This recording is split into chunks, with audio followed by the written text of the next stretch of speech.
말씀 나누겠습니다. 내가 그리스도와 함께 십자가에 못 박혔나니 그런즉 이제는 내가 사는 것이 아니요 오직 내 안에 그리스도께서 사시는 것이라. 이제 내가 육체 가운데 사는 것은 나를 사랑하사 나를 위하여 자기 자신을 버리신 하나님의 아들을 믿는 믿음 안에서 사는 것이라. 아멘. 오늘 에베소서 2장 4절에서 10절 말씀을 통해서 하나님께서 은혜로 주신 세 가지 선물이라는 제목으로 말씀을 나누고자 합니다.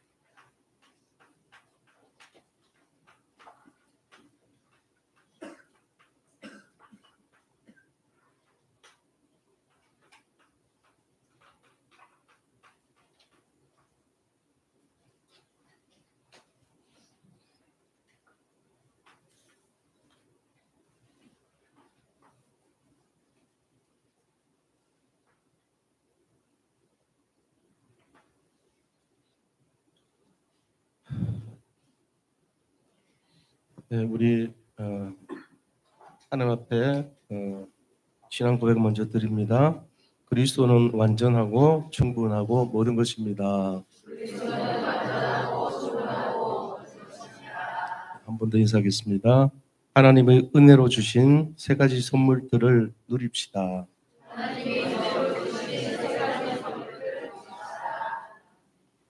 하나님의 은혜로 주신 선물 그랬습니다. 우리가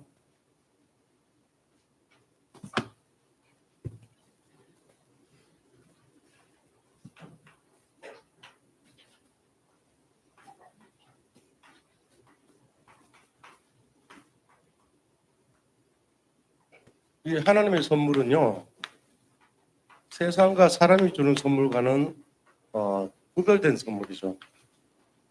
구별된 선물이다. 무엇이 구별됐냐 하면은 세상이 줄 수도 없고 사람이 줄 수도 없는 하나님의 선물이라는 거예요. 자, 그럼 이 하나님의 선물은 오늘 본문에 보니까 4절에서 6을 한번 보자고요.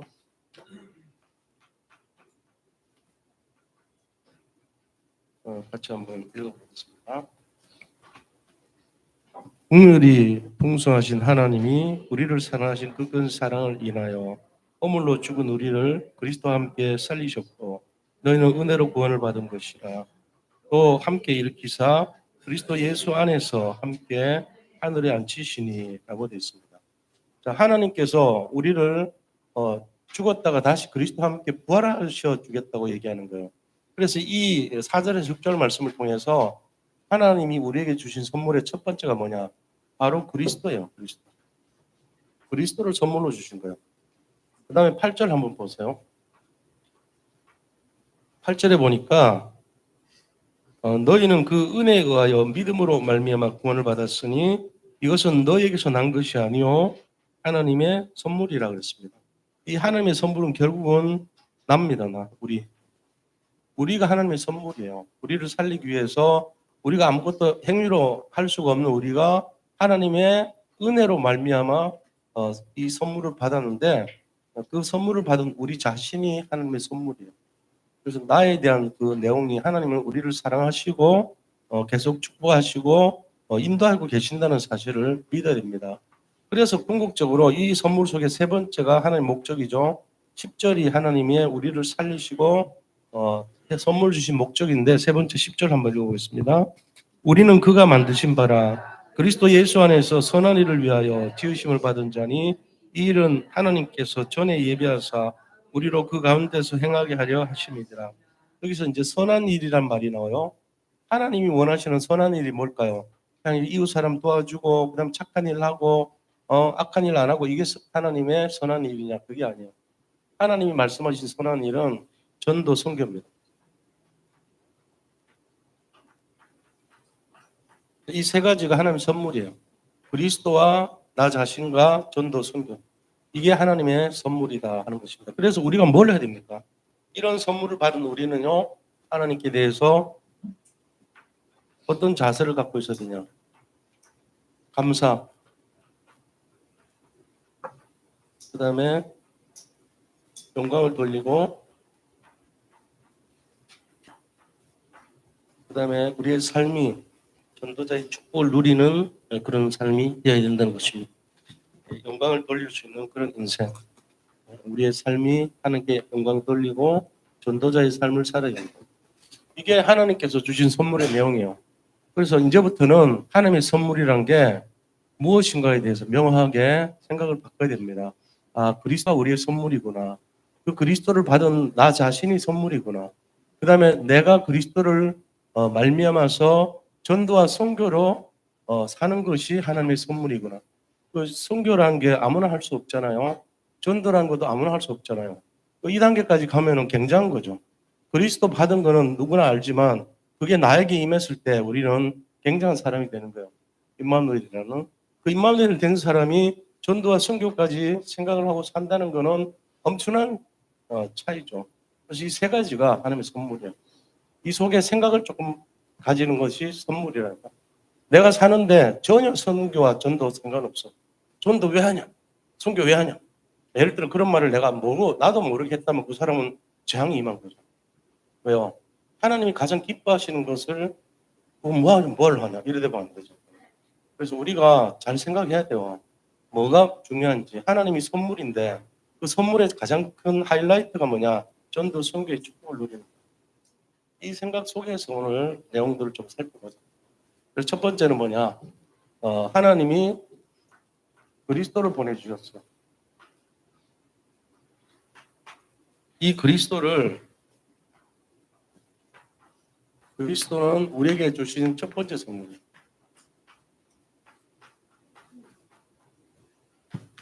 하나님이 우리에게 주신 첫 번째 선물이 그리스도입니다. 그리스도가 왜 오셨죠? 그리스도 오신 이유가 뭡니까? 요한복음 3장 16절.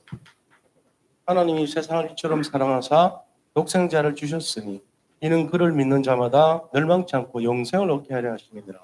영생이요. 영생 주시려고 이 땅에 오셨습니다. 영원한 생명이죠. 하나님이 이 땅에 오신 이유는 영생이에요. 자, 그렇다면은 이 영생 속에서 하나님께서 우리에게 원하시는 삶이 뭡니까? 우리가 그리스도를 만났다고 할 때 우리 인생이 이 하나님의 선물, 하나님의 첫 번째 선물을 누리는 비밀이 있어요.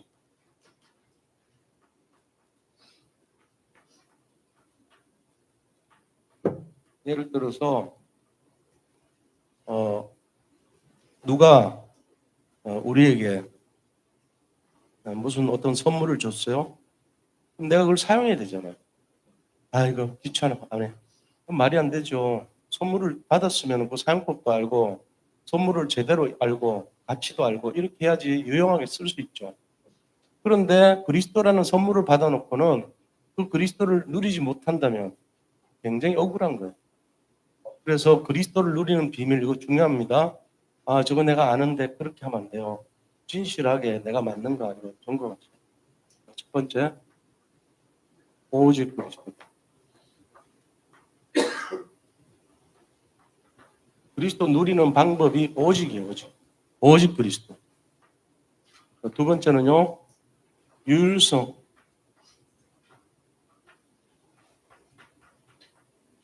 유일하신 그리스도, 이걸 갖고 있어야 돼요. 그 다음에 세 번째는 재창조의 그리스도를 알고 있어야 돼요. 우리가 사는 동안에 뭐가 잘 안 될 때 있잖아요. 홍해가 갈라질 수 없죠. 그런데 하나님의 능력이 임하면 홍해 갈라져요. 마찬가지예요. 여리고성 무너질 수가 없어요. 그런데 하나님의 정말로 성령이 임하시면 여리고 무너져요. 하나님의 능력은 한이 없어요. 무한대예요. 근데 우리가 하나님의 능력을 제한시켜요. 아, 이건 안 된다고. 그리고 그걸 왜 하냐고. 그런 식 되면 안 되죠. 하나님이 우리에게 그리스도를 주셨는데 이 그리스도는 다른 말로 무한대예요. 능력이 무한대고 정말로 모든 축복이 무한대예요. 내가 살아가는데 그 근본 내용들을 알고 이걸 누려야 되는데 나는 누리지 못해. 그래가지고 어떤 제한된 상황 속에서 갇혀버려. 요셉이 만약에 감옥에 갔을 때, 아, 나는 이제 영원히 이 감옥에서 살아야 되겠구나 하면 어떻게 되겠어요? 포기하겠죠. 자살합니다. 잘못하면. 그런 인생 되면 안 되죠. 우리가 이걸 잘 알아야 돼요. 어떤 어려움이 온다 할지라도, 제한된 속에 있다 할지라도, 오히려 그것을 하나님의 축복과 능력으로 우리가 잡아야 돼. 아, 하나님은 할 수 있어. 그래, 하나님은 모든 것을 회복할 수 있어. 하나님이시라면은 모든 것을 충분히 할 수 있어. 이게 내 속에 있어야 된다. 그 얘기요. 오직 율성 재창조. 하나님이면은 변화시킬 수 있어. 하나님이시라면 재창조할 수 있어. 이게 돼야 됩니다. 그래서 불신앙이 안 나와야 돼요. 자꾸 불신앙하는 사람들 보면요. 영으로 굉장히 시달리는 사람. 영으로 시달린다면 육신으로도 시달려요. 그러고는 정신으로도 시달립니다. 잠도 못 자고요. 굉장히 힘들어요. 불신을 하지 마세요. 불신앙은 자기 생명을 단축시켜요. 이게 우리가 진짜 알아야 돼요. 하나님이 은혜로 주신 축복을요. 그리스도를 그걸 내가 왜 못 누립니까? 나 자신의 생각이 그렇게 맞습니까? 아니에요. 우리의 생각은 틀린 거예요. 대부분. 그래서 하나님이 우리에게 모든 축복을 주셨는데 이거 가지고 누려야 돼요. 오직 율성체 창조. 이거 누린 사람들은 정말 기도의 사람이고 이거 누린 사람들은 말씀의 사람이고 이걸 제대로 누린 사람은 전도와 선교의 사람이 될 수밖에 없어요. 그래서 우리가 해야 될 게 뭐냐? 그리스도를 주신 것에 대해서 감사해야 돼요. 하나님께 감사 인생이 돼야 되고 찬송과 영광을 돌리는 인생이 돼야 됩니다. 이게 첫 번째 선물에 대한 내용입니다. 두 번째, 하나님이 우리에게 주신 선물. 나 자신이 두 번째 선물이다. 하나님의 두 번째 선물이 나예요. 근데 그냥 나가 아니고 하나님께서 정말 임마누엘로 함께 하시는 나란 말이에요. 그래서 이 나는 어떤 나라냐? 하나님의 기쁨이고 하나님의 선물이라 했어요. 이사야서 62장 4절 한번 읽어보겠습니다. 이사야서 62장 4절.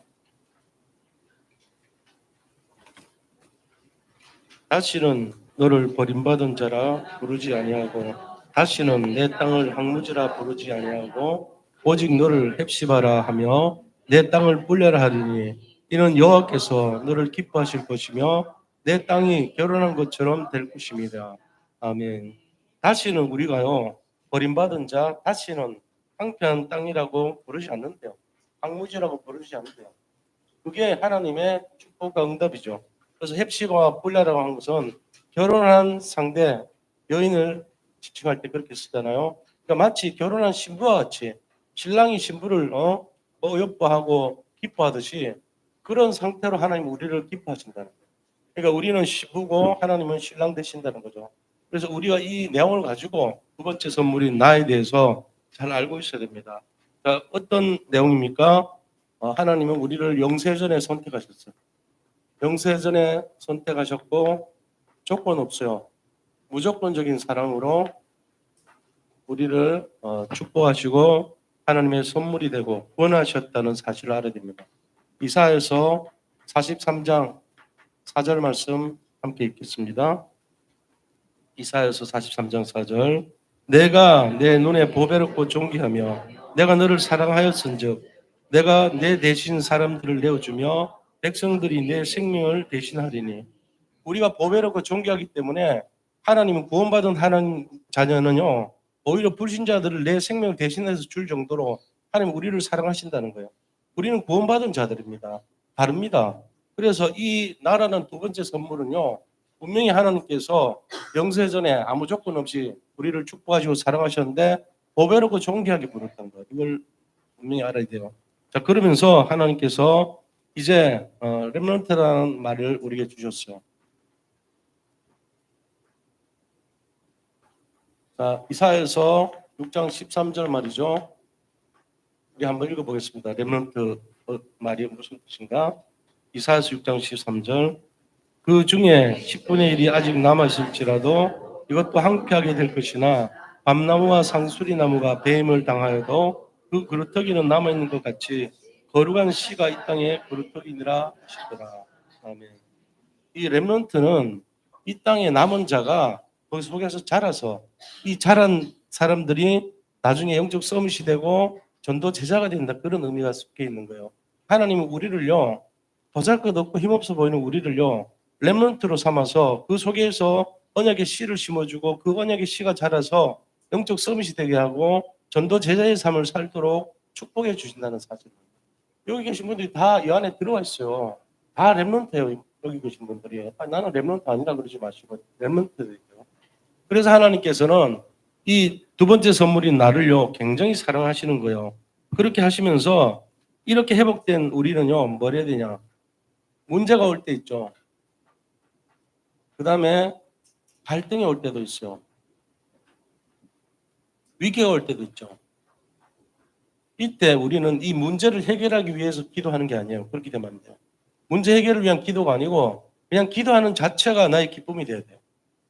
하나님께서 문제를 해결하기 위해 물론 기도하면 들어주시겠지만 그런 자세는요, 인간보적인 자세야. 무슨 이렇게 내가 뭘 했기 때문에 얻는 그런 식이 돼요. 그거 하면 안 되고, 자, 생각을 바꾸면 돼요. 문제 오면은 뭐 하라고요? 이 속에서 답을 찾아내죠. 갈등이 오면요, 갱신하고요. 그 다음에 위기가 오면 오히려 이게 축복의 문이 되는 거예요. 이런 생각을 바꾸라는 거예요. 왜 그렇습니까? 우리가 다른 사람들하고 틀려요. 불신자들하고 틀려요. 이게 구별된 나예요. 우리는 하나님이 함께하는 구별된 나고 하나님이 더 이상 항무지로 두지 않고 더 이상 버림받지 않는 땅이기 때문에 우리는 하나님 안에서 이 영세전에 우리를 보배롭고 존귀한 자로 부르셨기 때문에 이 마음 속에서 렘넌트란 거죠. 우리가 밤나무 상수리나무가 배임을 당해도 우리는 남은 자가 되어서 그 속에 있는 씨앗이 자라서 영적인 서밋이 되고 또한 영적인 정말 전도 제자의 축복을 누리는 삶으로 약속이 되어 있는 거예요. 이걸 빼앗기면 안 된다는 거죠. 그래서 문제가 왜 없겠어요? 문제 오면 답을 찾고 갈등이 오면 갱신하고 또 그다음 위기가 오면 오히려 그걸 기회로 볼 수 있어야 돼요. 여기에 반응하면요, 참 어리석은 거예요. 문제 왔다 이러면 안 돼. 그게 어리석은 거라고요. 조급한 거고. 문제 투성이다. 그래갖고 해결된 거 있어요. 머리털 하나도 해결 못해요. 문제 올 때는 오히려 그 문제를 바라본 게 아니고 그 속에 답, 그리스도를 찾아내요. 그 다음에 갈등이 오면 갱신하고요. 그 다음에 위기가 올 때는 오히려 위기를 축복으로 바꿀 수 있는 영적인 상황으로 변화시켜요. 이게 우리가 가져야 될 내용이랍니다. 세 번째 축복이 뭡니까? 우리는 전도와 선교의 축복을 누려야 됩니다. 전도와 선교라고 하는 것은 우리에게 주신 세 번째 축복의 내용입니다.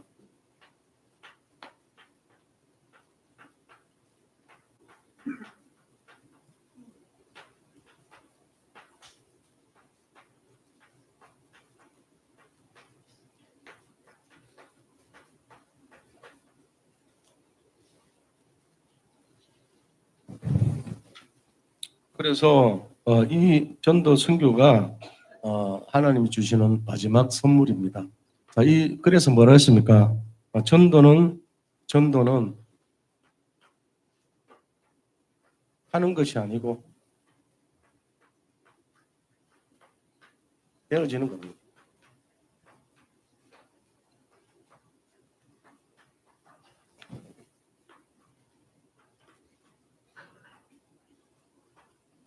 마태복음 4장 19절에 뭐라 되어 있습니까? 마태복음 4장 19절 읽어보겠습니다. 말씀하시되 나를 따라오라 내가 너희를 사람 낳는 어부가 되게 하리라 하시니, 되게 하리라 그랬어요. 되어지는 거예요. 전도는 우리가 하는 게 아니고 되어지는 것이다 그랬어요. 그러니까 이 내용을 우리가 잘 생각해 봐야 돼요. 내가 전도를 해야 되겠구나. 그게 아니에요. 하나님이 되게끔 만들어 주시는 거예요. 그래서 이런 내용이 전도를 제대로 이해하는 건데, 전도는 우리가 인생으로서 하나님 만난 사람이 가질 수 있는 최고의 축복이다. 마지막 축복이다. 이걸 이해하셔야 돼요. 그리고 두 번째는 뭐 해야 되냐면요. 그래서 주님이 마지막으로 약속한 축복이 뭡니까? 마지막 축복. 주님이 우리에게 주신 마지막 축복이 있어요. 마태복음 28장 18절에서 20절. 그렇습니까? 하늘과 땅의 모든 권세를 내게 주셨으니 그러므로 너희는 가서 모든 민족으로 제자를 삼아 아버지와 아들과 성령의 이름으로 세례를 베풀고 내가 너에게 분부한 모든 것을 가르쳐 지키게 하라. 볼지어다 내가 세상 끝날까지 너희와 항상 함께 있으리라 하시니 하나님이 약속하신 마지막 축복의 내용이에요. 너희는 가서 전도하고 땅끝까지 가서 선교해라. 이 얘기예요. 여기에 방해 맞춘 사람들은 책으로 응답받고 축복받게 됩니다. 자, 이 모든 것을 우리가 어떻게 되냐? 전도 선교 중심으로 바꿔야 됩니다. 전도 선교 중심으로 왜 바꿔야 됩니까?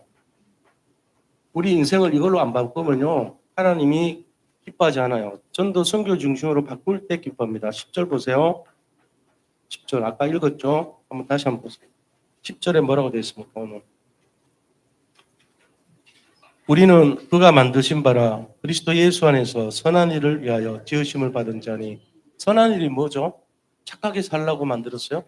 선한 일을 위해서 지으심을 받았던 우리가 선한 일이 착한 일 하고 악한 일 안 하는 겁니까? 그래 생각하면 수준 떨어지는 거예요. 성경이 그렇게 만만하지 않아요. 묵상해야 되는 이유가 거기 있어요. 선한 일이라는 것은 바로 전도 선교의 일이에요. 선한 일을 위해서 지으심을 받은 자네 우리가.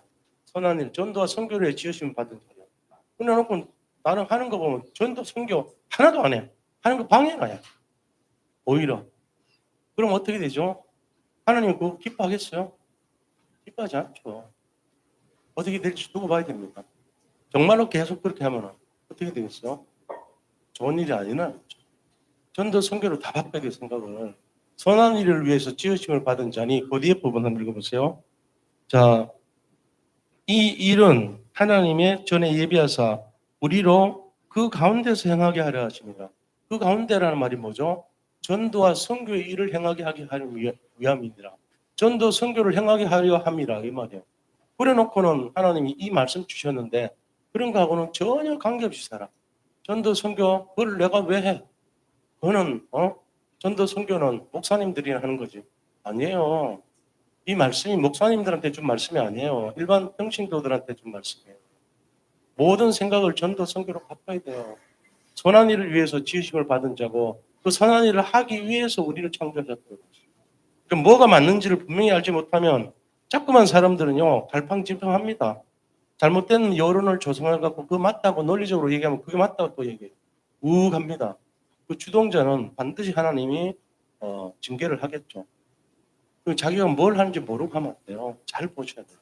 전도와 선교에 대해서 방향을 못 맞추면 안 되고 생각을 바꾸고 모든 것을 바꿔야 돼요. 그래서 결론이 뭐냐?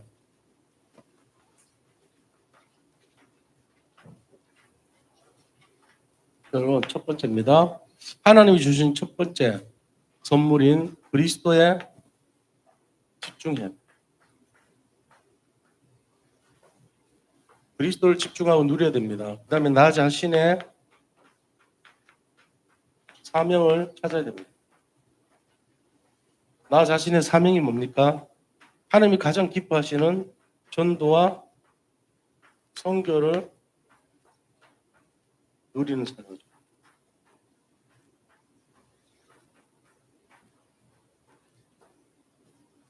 이게 우리가 잡아야 될 내용이에요. 만약에 이걸 모르고 나도 모르게 지나가 버리면 나중에 어떻게 될까요? 다른 사람들 다 응답받고 뭔가 영적으로 서밋되고 정말로 굉장한 축복 속에 자녀들도 응답받고 서밋 인생이 되고 이런데 우리는 이상해. 자꾸만 안 좋은 일이 나. 그러면 왜 그런지 모르잖아요. 이걸 잘 보셔야 되고는. 오늘 드리는 말씀 잘 모르면요. 10번이건 20번이건 잘 보세요. 여기 답이 있으니까. 진짜 이거 중요한 말이에요. 제가 그냥 하는 말씀이 아니에요. 그러니까 우리가 잘못된 말 한마디에 넘어가면요. 어떻게 되는지 잘 보셔야 돼요. 하나님이 우리에게 주신 선물이 어느 정도냐. 이거란 말이에요. 믿음의 선한 일을 위해서 그리고 선한 일을 행하게 하기 위해서 우리를 부르셨는데 아유 나 그거하고 관계없어. 내가 지금 무슨 돈도 없고 내가 지금 사는 게 힘들어. 그래서 어떡하라고.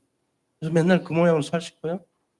전도 선교에 방향을 맞추지 못하고 조금 더 관심이 없다면 어떤 면에서는 불행한 인생입니다. 하나님이 우리에게 주신 축복의 순서가요. 그리스도가 첫째고 두 번째 뭐죠? 나. 왜 내가 중요하냐? 하나님이 그리스도를 내가 믿는 내가 되기 때문에 그냥 나는 별 상관없어요. 근데 하나님과 함께하는 나가 되면 응답이 오는 거예요. 그다음 제일 마지막 축복이 전도 선교. 이거를 뭐 어렵습니까? 그냥 그리스도 나 전도 선교. 제가 오늘 이 메시지 굉장히 복잡하게 할 수 있어요. 근데 일부러 다 살 빼고 전부 다 빼고 가지 빼고 그냥 뼈만 얘기하는 게 지금. 왜요? 좀 쉽게 해달라고 그래서 쉽게 한 거예요. 이것도 모르겠다 그러면요. 그거는 큰일 났어요. 영적 상태가. 이 정도도 이해 못할 정도 되면은 큰일 났다고요. 이거는 너무 쉬운 거예요. 오늘 말씀은. 그래서 잘 보시고 내 걸로 만들어야 돼요. 아, 그렇구나. 그리스도를 내가 만난 것이 응답이고 그걸 만난 내가 응답이고 그다음 전도와 선교에 내가 중심을 드리는 것이 응답이다. 이거 알아야 돼요. 그거 모르고 자꾸 이상하게 되면요. 그 사람 진짜 큰일 납니다. 그리고 이 부분에 정말로 중심을 드리고 하나님 앞에서 내가 어떤 삶을 사는지를 점검하셔야 돼요. 내가 지금 어떤 삶을 사는지. 전도 선교 아무 관계없이 살고 있고 이 그리스도 믿는 나라고 하는 사람들이 오직 율성, 재창조 하나도 안 믿고 그렇게 되면 어떻게 되냐. 시간 지나면 나타나요. 시간 지나면. 처음엔 잘 몰라요. 10년 지나고 20년 지나면 다 드러납니다. 내가 어떻게 살았는지. 그럴 거 아닙니까? 내 인생이 어떻게 살았는지 안 드러날 것 같아요. 하나도 빠짐없이 다 드러나요. 최종적 마지막은 그리스도 앞에 섰을 때 다 드러나요. 주님이 우리를 심판하신다고 했어요. 그러니까 그때 다 드러난다니까요. 너 왜 전도 선교 관심도 없이 살았냐? 오직 돈밖에 몰랐냐? 너 왜? 너 왜 그렇게 살았냐? 어? 라고 하면 어떡할 건데? 죄송합니다. 그때 죄송하면 안 돼요. 그때는 죄송한 단계가 아니고 그냥 진짜로 하나님이 최고 응답을 주냐 마냐에 대한 내용. 구원받으면 우리가 비참하게 사느냐 진짜로 제대로 사느냐에 대한 내용. 지금 살아 계실 때 이거 점검하셔야 돼요. 죽을 때 죽음 앞에서 방금 늦었어요. 안 돼요. 살아있을 때 목사의 말을 듣고 아 이게 맞구나 생각되면 이로 방향 맞추세요. 그리고 입에서 나오는 말들을 조심해요. 아 전도와 선교는 해야 되는구나. 이걸 놓치면 안 돼요. 그래서 우리가 한 영혼이라도 천하보다 귀하게 여기고 정말로 오직 하나님의 원하시는 뜻을 행하고 거기에 방향을 맞출 수 있는 그런 축복의 증인이 되시길 바랍니다. 우리 한 분 한 분들은 장차 전도 제자로 사용될 것입니다. 하나님이 분명히 축복하실 겁니다. 그거를 저는 믿고 계속 기도하고 있습니다. 한 분도 낙오되지 말고 승리하시기를 축복합니다. 자, 우리가 이 응답을 누릴 수 있도록 합심해서 함께 기도하도록 하겠습니다. 함께 기도합니다. 하나님, 이 응답이 우리의 응답이 되도록 인도하시고 역사하여 주시옵소서. 정말로 하나님께서 이미 주셨는데 이 세 가지 축복의 증인이 되는 삶이 되게 하여 주옵소서. 그리스도와 나 자신과 전도와 선교가 관계가 있는 내용에 정말로 이 언약 속에서 날마다 승리하는 삶이 되게 하여 주시옵소서. 예수 그리스도 이름으로 감사하며 기도드립니다. 아멘.